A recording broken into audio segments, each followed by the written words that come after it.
Gideon's Fleece. We've taken the story of Gideon and put it into two parts. In this Insights, I want to start by talking about the people groups that are involved right here. 3 different nationalities moved into the land at the same time. First of all, there were the Midianites. They were the main ones. They were descendants of Abraham and his wife Keturah. Together they had 6 children. Midian was the 4th one. Before Abraham died, he sent Keturah and the 6 boys out east into Saudi Arabia. When Moses ran away from Egypt, he went to this area and went and lived among the Midianites and married his wife there. Also, when they were about to come into Israel, before Joshua took them across the Jordan River, the Midianites attacked along with Moab and suffered a great defeat. This is the same group of people who years later now are invading the land. With them are the Amalekites.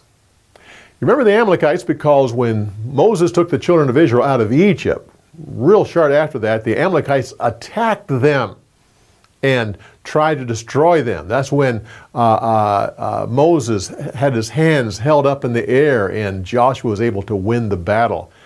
Years later, God told King Saul to go and destroy these people, and he didn't quite do it. Matter of fact, it's often believed that Haman in the book of Esther was a descendant of the Amalekites. The third group of people, it just says the people from the east. This is usually thought to be the Arabians. The Midianites eventually joined in with those people and became one. Now it's interesting that Midian was descendants of Keturah and Abraham. The Amalekites were descendants of Esau. The Arabians were descendants of Ishmael. So you have all 3 of them coming together for this big battle. They didn't come to conquer. They didn't come to take over the land and to live there. No. They only came to plunder. They were nomads, and they didn't want to stay in the land. They just came to take they were described like locusts, came in and devoured everything and then left. Most people who conquer a land, they will tax the people and they will take from the people and they will enslave them in many ways, but they still want them to live. They want them to still be there. They want a constant source of income out of these people. So in a sense, they give them enough. Not these people. They came in just to get everything they could and were not concerned at all if the people could live after they were gone.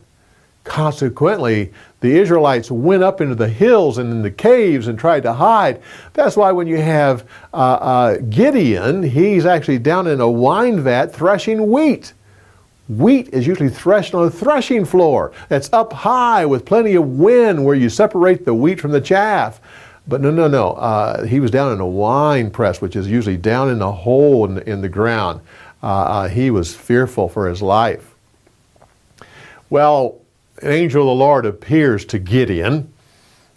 Generally speaking, many of us believe that this was an Old Testament appearance of Jesus himself. And he appeared and called Gideon. Often laugh with that, "Oh, mighty warrior of God." Like Gideon said, "And who are you talking to?" He was not a fearless warrior. He tells him to take care of the idols in his hometown. Interesting. You might wonder, well, what does that have to do with the Midianites? It was the first step. It was what he needed to do first. Reminded me that when I went to our pastor as a young man and said I wanted to go to a Christian college and prepare for some type of ministry, first thing he said was, "You need to go to summer camp." Summer camp? What does that have to do with going to a Christian college? Very little, except it's a first step. Christian college is a long ways off. That's something that I was going to do in the future. He wanted me to do something now. He wanted an action right now. And that was the right thing to do. And that's what God was doing here. He was giving him an action in his hometown with an idol that was right there. Now, to destroy that idol, often in those communities, the idol was a part of the culture of that community, a part of their government, a part of who they were. And to destroy the idol was like treason. It was a very harsh thing to do, and God knew that this would get Gideon into battle right off the bat and prepare him. It says that the Midianites came to the Jezreel Valley. Well, of course they did. That's one of the breadbaskets of Israel. It's a very fertile valley. And when we give our next insights, we'll talk more about this valley. But they just filled up the valley, just taking everything they could. And that's where the battle happens. Gideon calls for the northern tribes of Israel. The southern tribes weren't really affected by this, and for good reason. Their agriculture was not nearly as good as up in the north. And so he calls in the northern tribes to come and help fight this battle. And that's when, as they're in the process of coming, that Gideon has the famous putting out the fleece.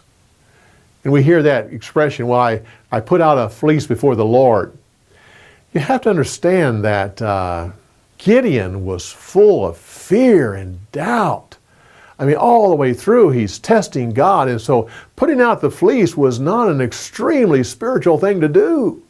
It showed his fear and his doubt. God had to just constantly keep prodding him along and moving him along to get him to the goal. Still, I understand it. I understand that when God calls you to do something that's far beyond what you're able to do, that there is fear and doubt, and sometimes we do put out the fleece. And God doesn't always honor it. But in this case, he did.